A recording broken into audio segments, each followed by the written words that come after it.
किसी को भी कोई आइडिया, उस एक अकेली पेन ड्राइव में उसकी वाइफ ने पूरे।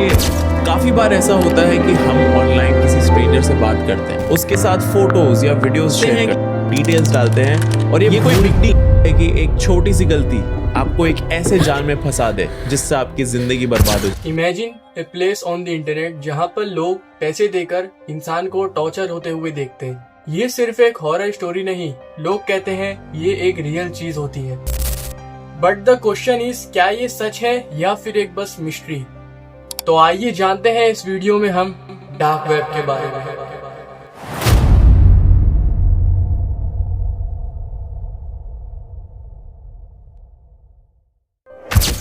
तो आइए सबसे पहले हम समझते हैं इंटरनेट काम कैसे करता है। हम सब जो डेली एप्लीकेशंस यूज करते हैं जैसे गूगल, इंस्टाग्राम, फेसबुक, यूट्यूब, उसे सरफेस वेब कहा जाता है।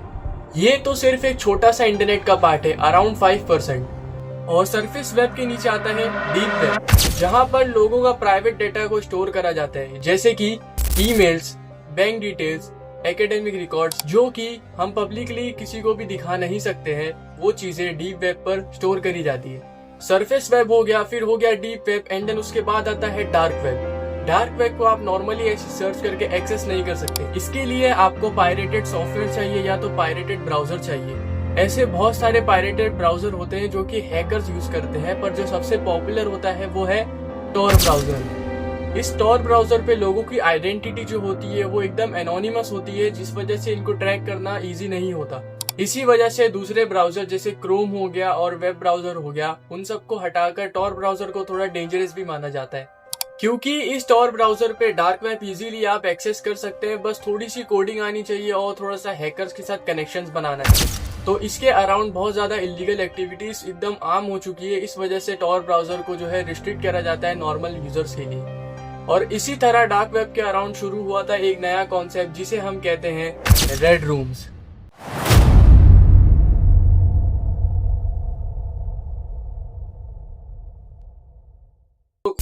अब आप लोगों में से कुछ होंगे जिन्हें रेड रूम्स के बारे में कुछ आइडिया नहीं होगा, तो आइए जानते हैं रेड रूम्स डार्क वेब में क्या रोल प्ले करते हैं।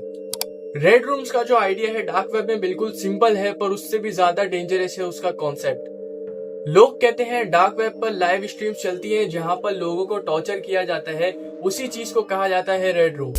एंड यूजुअली ये रेड रूम जो है डार्क वेब के अंदर बहुत ही ज्यादा नॉर्मल है। लोगों को टॉर्चर करा जाता है, कुछ पैसे देते हैं व्यूअर्स, एंड देन वो भी कह सकते हैं कि हमें ये देखना है इस बंदे के साथ या फिर हमें ये देखना है इस बंदे के साथ। कुछ स्टोरीज जो डार्क वेब के अराउंड घूमती है, लोग कहते हैं व्यूअर्स जो है इंस्ट्रक्शंस भी देते हैं लाइव स्ट्रीमर को कि विक्टिम के साथ ये किया जाए एंड हम इसके पैसे आप लोगों को बिटकॉइन के थ्रू ट्रांसफर करेंगे।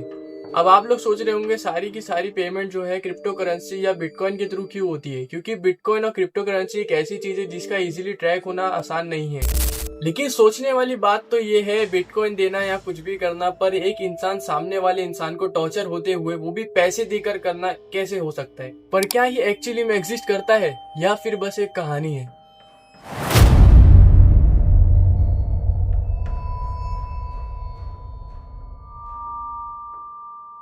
जो रेड रूम्स का कॉन्सेप्ट है वो बहुत ही सालों से इस इंटरनेट पर सर्कुलेट हो रहा है। ओल्ड फोरम्स, रेडिट और 4chan जैसी वेबसाइट्स पे तो लोग अपने एक्सपीरियंस भी शेयर करते हैं कि डार्क वेब और रेड रूम्स पर क्या चीजें शो करी जाती हैं।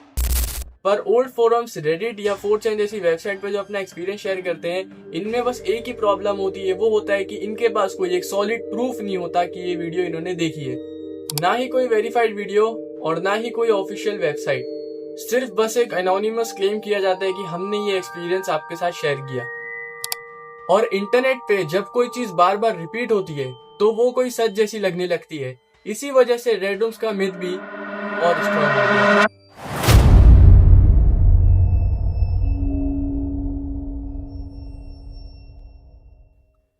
साइबर सिक्योरिटी एक्सपर्ट्स और साइबर क्राइम का तो यही कहना है कि रेड रूम्स का कॉन्सेप्ट ज्यादातर मोस्टली फेक होता है। अगर कुछ ऐसा ब्राउजर पे सरफेस हो रहा होता तो आज तक हमें खबर क्यों नहीं पता चली? क्योंकि अगर कुछ ऐसा रियल में हो रहा होता तो उसे कम्प्लीटली हाइड करना ऑलमोस्ट इम्पॉसिबल हो जाता। अब आप लोग सोच रहे होंगे लोगों को फिर ये स्टोरीज मिलती कहाँ से? बहुत सारी fake websites red room access के नाम पे लोगों से क्रिप्टो करेंसी लेते हैं, और जैसे ही पेमेंट हो जाती है या तो वो वेबसाइट बंद हो जाती है या कोई फेक कंटेंट दिखा के इंसानों को सेटिस्फाई कर दिया जाता है। मतलब बेसिकली देखा जाए तो लोगों के अंदर का डर और उसकी क्यूरियोसिटी को जगाने के बाद उसको पागल बनाया जाता है। तो मेजरली अगर देखा जाए तो रेड रूम्स का जो कॉन्सेप्ट है मोस्टली फेक और स्कैम्स के अंदर गिना जाता है।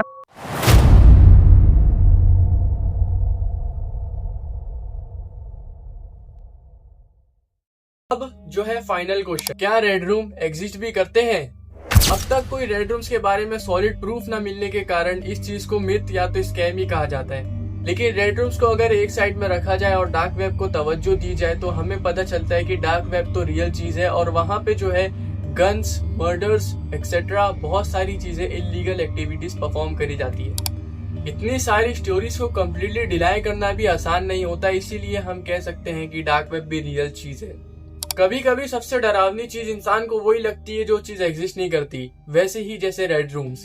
तो आप क्या सोचते हो रेड रूम्स और डार्क वेब के बारे में? अपना कमेंट करके जरूर बताना। और अगर ऐसे ही डार्क मिस्ट्रीज को आप लोगों को सॉल्व होते हुए देखना है तो इस चैनल को सब्सक्राइब जरूर करना और एक प्यारा सा कमेंट करना मत भूलना।